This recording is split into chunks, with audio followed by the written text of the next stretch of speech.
출발 성공 투자 후반부 이어갑니다. 박민영입니다. 안녕하세요. 이혜은입니다. 간밤 미국 증시 S&P 500 지수가 이제 5,000포인트를 코앞에 두고 있습니다. 글로벌 원샷으로 함께 확인해 보시죠. 3대 지수 모두 상승으로 마무리를 했습니다. 그중에서 가장 돋보였던 것은 바로 S&P 500 지수였는데요. 장중 한때 4,999포인트 선을 터치했다가 4,995포인트 선에서 마무리를 했습니다. 통리는 그런데도 불구하고 지금 상승이 과하게 빠르게 일어났기 때문에 한번 조정이 나올 것이다. 4,600포인트까지 조정이 한번 나왔다가 더 갈 것이다 라고 이야기를 하고 있는데요. 대표적인 강세론자인 톰리가 이렇게 이야기를 하고 있습니다만 그럼에도 불구하고 연말이 되면 5,100에서 5,200포인트 다다를 것이다 라는 전망 유지는 그대로 하고 있습니다. 자, 간밤에는 역시 연준 인사들도 추가적으로 발언을 내놨는데 계속해서 파월 의장의 발언에 이어서 다소 시장의 흥분된 분위기를 가라앉히는 발언들을 내놓고 있습니다. 쿠글러 이사도 발언을 내놨는데요. 인하에 확신이 필요하다라는 발언을 내놨고 잠시 후에 간밤에 있었던 연준 인사들의 발언도 총정리해 보겠습니다. 자, 그리고 10년물 국채금리도 낙찰 금리가 결정이 됐습니다. 사상 최대인 420억 달러 규모의 입찰이 진행이 됐는데요. 이전보다 낮은 낙찰 금리가 결정이 되면서 견고한 수요, 탄탄한 수요를 한 번 더 입증을 해줬습니다. 국채 금리 수익률은 다소 안정세를 찾아갔다가 다시 소폭 오름세로 마무리를 했고요. 12월 무역 수지도 발표가 됐는데 무역 적자 폭이 좀 다소 줄었다라는 부분 체크해 보시면 좋겠습니다. 중국은 연일 부양책을 발표를 하고 있죠. 중국의 증권 당국이 수장을 교체했습니다. 브로커 도살자라는 별명을 가지고 있는 이후이만이라는 새로운 증권당국의 수장이 자리를 하게 됐는데요. 중국의 증시 부양에 얼마나 영향을 미치게 될지 춘절 이후에 확인을 해보시면 좋을 것 같습니다. 원유 재고도 발표가 됐죠. EIA의 원유 재고 5년 평균치보다 조금 적게 발표가 됐습니다. 이에 따라서 유가는 상승을 했고요. 거기다가 지금 전 세계의 시선이 네타냐후 총리에게 쏠려 있습니다. 그런데 우리는 전쟁 끝까지 한번 가보겠다라는 의지를 피력하면서 WTI 원유 선물 74.05달러 선에서 마무리하면서 오름세 나타냈습니다. 디즈니 실적 발표 내놨죠. 실적 예상 상회하는 모습 으로 발표가 됐고요. 거기다가 배당과 자사주 매입 소식까지 전해지면서 시간 외에서 6%가량 상승하는 모습 보여줬습니다. 반면에 알리바바는 실적이 조금 실망스럽게 나왔고 무엇보다도 물류라던가 신선식품 쪽 IPO 그렇게 서두를 필요가 없어 보인다라는 이야기를 내놓으면서 6%가량 빠지는 모습도 함께 나타냈습니다. 태양광주들은 이제 정말 바닥을 본 걸까요? 태양광주 재고 바닥 났다라는 의견이 나오면서 엔페이즈 에너지를 비롯해서 태양광 관련주들 급등하는 모습 보여줬습니다. 이 부분도 함께 체크해 보시면 좋겠고요. 실적이 현재 파워 캐리하고 있는 미국 증시입니다. S&P 500 대부분의 종목들이라고 하긴 좀 그렇지만 절반 이상이 실적 발표를 마친 상황이고요. EPS 증가율을 살펴보게 됐을 때 전년 동기 대비 6.1%의 상승 흐름을 보여주고 있습니다. 시장 예상치도 뛰어넘는 모습이 이렇게 S&P 500의 사상 최고치까지도 멱살 캐리를 하고 있다라고 해도 과언이 아닐 텐데 다만 간밤에는 중소형주는 조금 약한 모습을 보여줬다라는 부분도 체크해 보시면 좋을 것 같습니다. 거친 생각과 불안한 눈빛, 연준 인사들이 계속해서 시장 투자자들이 원하지 않는 거친 생각들을 내놓고 있습니다. 자, 어떤 발언들이 나왔을까요? 아드리아나 쿠글러 이사는 투표권을 가지고 있고요. 대표적인 중립 인사로 분류가 됩니다만 그럼에도 불구하고 비둘기 쪽으로 조금 더 기울어 있는 인사입니다. 아직 일이 끝나지 않았다라는 이야기를 내놓으면서 시장의 흥분된 분위기를 가라앉히는 모습이었는데요. 그럼에도 불구하고 S&P 500 지수는 계속해서 달려나가고 있습니다. 카시카리 총재는 이번 주에 정말 많이 이름이 들리고 있는데요. 올해 2차례에서 3차례가량의 인하만 예상한다. 역시나 매파적인 발언 내놨습니다만 계속해서 반복해서 좀 강한 발언을 내놓다 보니까 시장에서 받아들이는 면모는 크지 않은 것 같습니다. 토마스 바켄 총재는 마켓워치와 인터뷰를 진행했는데요. 헤드페이크, 그러니까 지금 지표들이 조금 혼란스럽게 시장을 속이는 모습을 보여주고 있는 것 같다. 이에 따라서 나도 역시 시장을 감히 예단할 수가 없다라는 이야기 내놨고요. 인내심을 갖고 금리 인하를 기다리는 것이 보다 합리적인 선택일 것이다 라는 이야기도 함께 내놨습니다. 10년물 국채 입찰 앞서서 그래도 호조를 보였다라는 이야기 전해드렸는데요. 10년물 국채금리 수익률을 포함해서 2년물, 30년물 안정세 찾아가다가 다시 고개를 소폭 들었다라는 점은 체크포인트 삼아보시면 좋을 것 같습니다. 지금 시장에서는 지표가 탄탄하게 나오고 있고 연준 인사들의 다소 좀 분위기를 격화시키는 발언에도 불구하고 시장은 뜨겁습니다. 하지만 불안한 눈빛 바로 여기서 촉발되고 있는데요. 뉴욕 커뮤니티 뱅코프의 하락세가 계속해서 심상치 않은 가운데 간밤에는 그래도 주가는 소폭 올랐습니다. 무디스에서 결국 신용등급을 정크, 그러니까 우리말로 표현을 하면 좀 거칠지만 쓰레기 등급으로 하향 조정을 하게 된 건데 바로 뉴욕 커뮤니티 뱅코프에서 성명문을 내면서 진화에 나서긴 했습니다. 그런데 이 진화가 어느 정도까지 이어지게 될까요? 연휴 동안에 주가 추이 계속해서 지켜보셔야 되겠고요. 부동산, 특히 상업용 부동산 관련해서 이슈가 나오지 않는지 계속해서 주시를 하실 필요는 있겠습니다. 시간의 급등을 만들었던 장 마감 이후에 실적 발표를 내놓았던 기업들의 모습도 함께 보시죠. 디즈니와 ARM 실적 발표 내놓고 특히 ARM은 정말 폭등세를 보여줬습니다.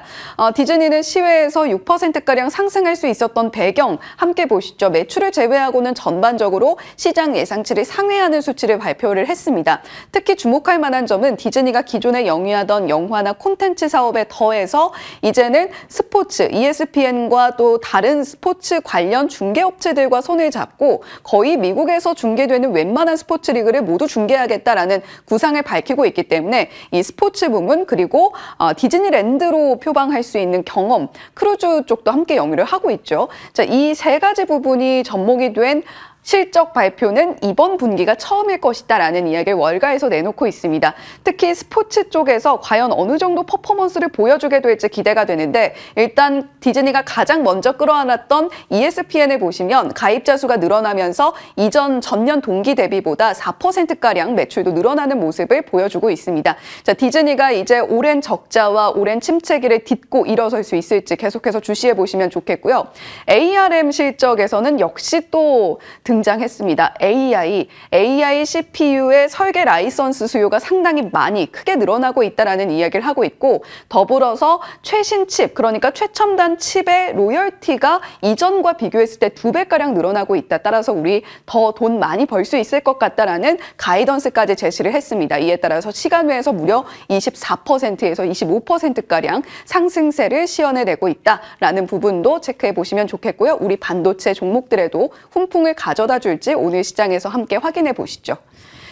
지금 테슬라는 반면에 돌파구가 필요합니다. 계속해서 좀 전해드리고 있는 내용들인데 결국에는 인력 감원이라는 카드를 꺼내들게 될까요? 블룸버그 통신에서 소수의 소식통을 인용해서 보도를 내놨습니다.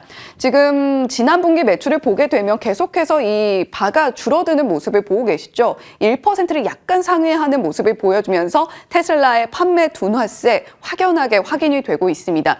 그럼에도 불구하고 테슬라는 계속해서 격화되는 경쟁 속에서 새로운 신제품을 내놓아야 하고 계속해서 연구 개발에 돈을 들여야 되는 상황인데요. 늘어나는 비용들 어떻게 충당해야 될까? 그렇다면 지금 쓰는 돈을 줄여서 허리띠를 조여서 우리가 돈을 확보할 수 있지 않을까라는 생각을 테슬라가 하고 있는 것 같습니다. 그에 따라서 인력 감축을 준비 중인 걸로 풀이가 되고 있고요. 전기차 시장에서 경쟁이 격화되고 있다는 증거 중에 하나는 또 포드의 실적 발표이었을 것 같습니다.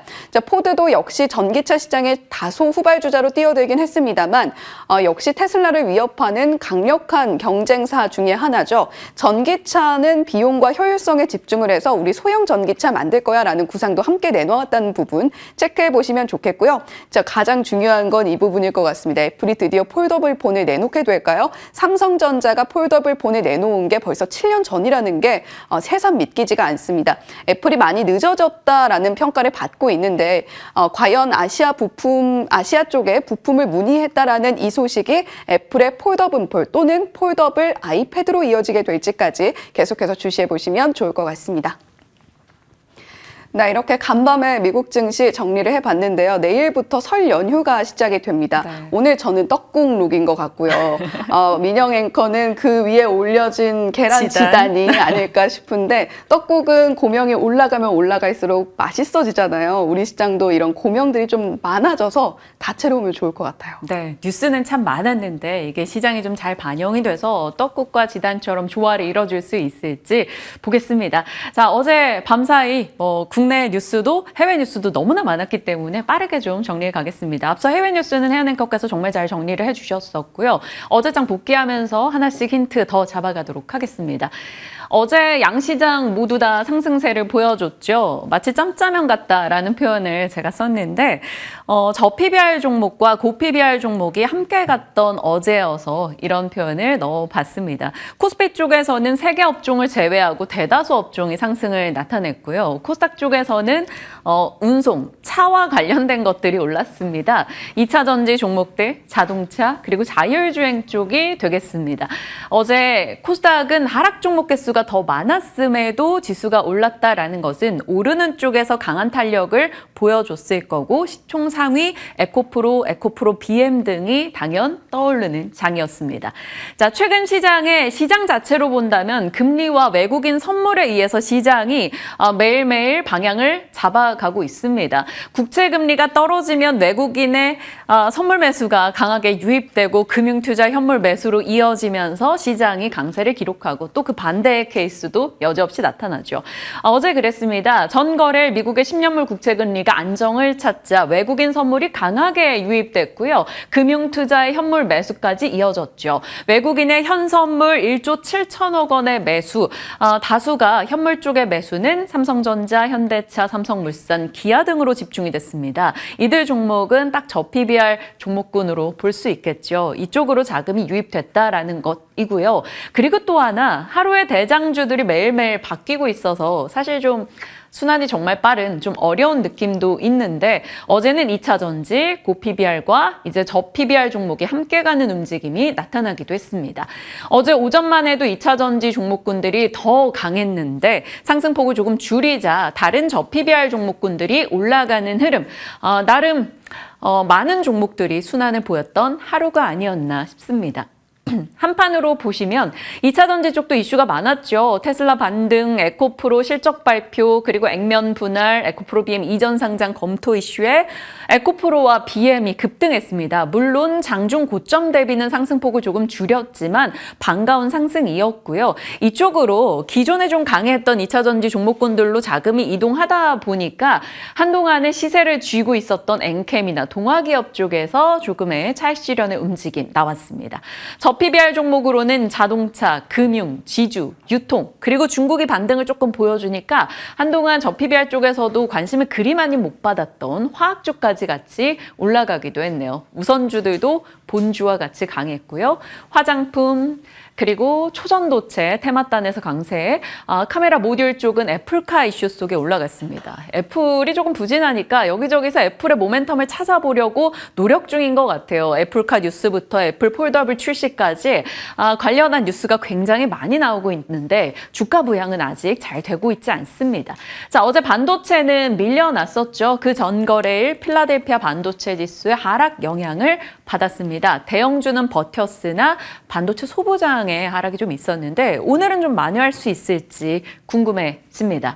자, 자동차에 대해서는 마치 상승해야만 하는 이유들이 쌓여가고 있는 것 같아요. 배당 기준일부터 금리 인하에 대한 기대감, 밸류업 프로그램, 그리고 GM 포드의 호실적, 토요타 반사이익 기대감, 어제 나온 뉴스는 이거죠. 무디스 신용등급 상향 이슈도 있었고요. 인도법인 상장에 대한 모멘텀을 좀 더 강화해줄 만한 단독 뉴스까지 있었습니다.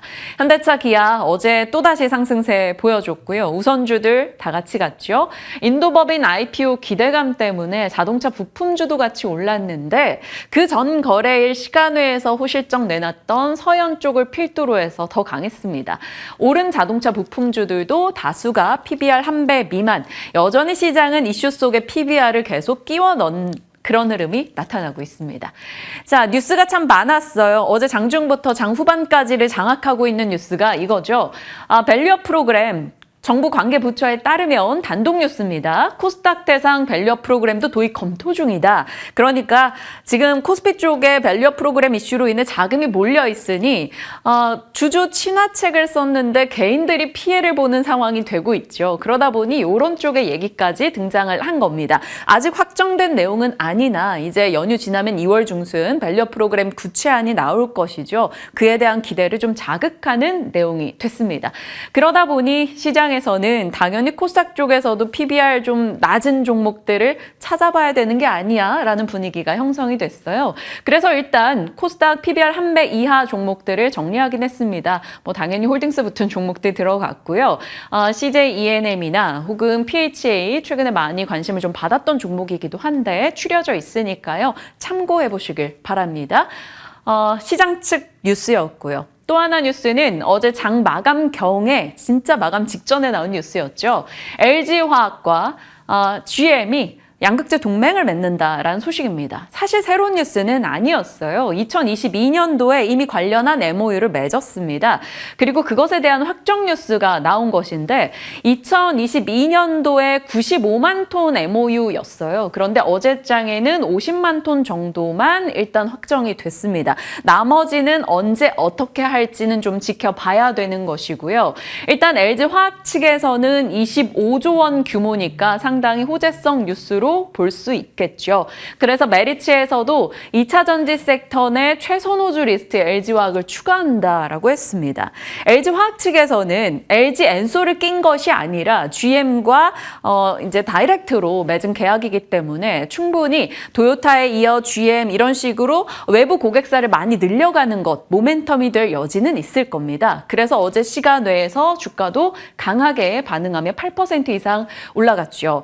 다만 일각에선 이런 우려의 목소리를 내놓습니다. 나쁘지 않은 뉴스겠지만 목표가 50만 원, 지금 가격에서 얼마 안 남은 거죠. 어제 시간의 가격으로 치면 이미 50만 원을 넘었습니다.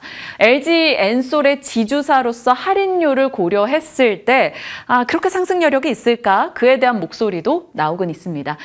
LG화학 이슈로 인해서 시간외에서 2차 전지 종목들이 추가적 강세를 기록했는데 PBR 1.1배인 LG화학이 이 뉴스로 조금은 힘을 더 낼 수 있을지 궁금해집니다. 지켜보시죠. 자, 또 다른 뉴스로는 이것이었죠. 삼성이 레인보우 로보틱스 인수 속도를 낼 것이다 라는 겁니다. 기존에는 2029년에 지분율을 59.94로 올리는 것이었는데 어제 나온 이 단독 뉴스에 의하면 올해 콜옵션 2번 행사에서 59.94로 지분율을 땡겨온다라는 거죠. 인수를 앞당긴다. 그래서 사명은 삼성 로보틱스 뭐 이런 식으로 검토되고 있다라는 뉴스가 나왔습니다. 안 그래도 이제 무죄 소식이 들려오고 나서 이재용의 시간으로 해서 M&A 기대를 받는 쪽 이렇게 시장은 관심을 두고 있었는데 관련한 심리를 자극하는 뉴스가 나온 것이죠. 일단 삼성 측에서는 결정된 바가 없다. 레인보우 로보틱스 아는 바가 없다라는 답변을 내놨으나 시간 외에서는 투자자들은 많은 기대를 하는 듯합니다. 레인보우 로보틱스 상한가 같고요. 로봇주 전반이 시간 외에서 강세 흐름을 나타냈죠. 확정 뉴스가 아님에도 그리고 새로운 뉴스도 아님에도 시장이 민감하게 반응을 보였던 것은 로봇이 갖고 있는 나름의 탄탄한 스토리 덕분일 겁니다. 인력 측면에서도 로봇으로 가는 길이 필요하고 정책 측면에서도 리슈어링, 공장 자동화 움직임, 삼성에서도 이제 반도체 공장 무인 자동화 얘기 계속하지 않습니까? 자동화 설비가 늘어나게 될 수밖에 없는 사회적 시스템으로 봤을 때 로봇 시장에 대한 성장은 계속 나온다라는 것이고요. 빅테크나 대기업들이 끊임없이 관련한 투자를 아낌없이 하고 있다라는 거죠. 그런 맥락에서 봤을 때 로봇주는 이런 이슈에 굉장히 민감하게 반응할 수밖에 없습니다. 로봇 관련한 공급망은 이렇게 정리를 했었어요. 부품과 완성 제조사 이런데 레인보우 로보틱스는 이쪽에 들어가 있고요. 관련해서 전반적으로는 주가 흐름이 다 괜찮았습니다. 삼성향 기업으로 언급되는 것들이 레인보우 로보틱스, 이렌시스, RS 오토메이션 등의 종목들인데요. 이런 로봇주들이 시세를 더 강하게 받아갈 수 있을지 받는다면 어느 정도 갈지 고민이 되는 시점입니다. 자, 반도체 뉴스. 어제 시장에서는 흐름이 그렇게 좋진 않았습니다만 뉴스가 끊이지 않고 나오고 있죠. SK 하이닉스와 TSMC가 AI 동맹을 맺는다. 그래서 차세대 반도체인 HBM4 일부 공정을 TSMC가 담당하게 될 거다. 이런 추정 기사가 단독으로 나왔고요. 거기다가 리서치에서 이런 얘기를 꺼냈네요. HM 평균 판매 단가가 올해 들어서 엄청나게 뛰었다라는 겁니다. 결국 돌고 돌아 HBM을 자극하는 뉴스가 계속해서 쌓여가고 있다라는 거죠. HBM 쪽 종목들로 본다면 한미 반도체, 레이저셀, 프로텍, 오픈엣지 테크 여러 종목들이 거론이 되고 있는데요. 이오테크닉스나 HPSP도 마찬가지고요. 어제 빠진 종목들입니다. 관심을 받게 될지 지켜보시고요. 장 마감 전후해서 실적 나온 기업들 중에 오픈엣지 테크놀로지, PSK홀딩스 나름 호평이 되고 있습니다. 그래서 시간 외에서도 강세 흐름을 나타냈기 때문에 반도체 오늘 힘낼지 보겠습니다. 자, 박앵커의 연결고리입니다. 시장 측면에서는 PBR 이슈가 눈에 띄고요. 섹터 측면에서는 반도체, 2차 전지, 로봇 뉴스가 다 있습니다. 전반적으로 다 같이 가주면 좋은데 명절 전이기도 하고 시장에 돈이 그리 많지 않아서 이 세 섹터가 수급 싸움을 하게 된다면 생각보다 그렇게 기대 수익률이 높진 않을 수 있겠다. 그런 생각도 듭니다. 지켜봐야겠죠. 오늘은 어디가 승기를 잡게 될지요. 자, 테마단의 이슈로는 어제 대통령 신년 대담이 있었죠. 저출산 최우선 국정 과제로 하겠다. 합계 출산율 1.0을 목표로 한다라는 이슈가 있었습니다. 테마단에서 트레이딩 관점 종목군은 이 정도로 정리를 해봤는데 어떻게 영향을 받게 될지 궁금하네요. 그리고 게임주 실적, 반도체사 실적 쏟아지고 있으니까요. 로블록스 등의 상승과 맞물려서 이런 종목들이 관심 받게 될지 같이 체크하시길 바랍니다. 참 이슈가 많은 오늘인데요. 개장 이후 전략 저희와 이어가시고요. 지금까지 당잠사였습니다.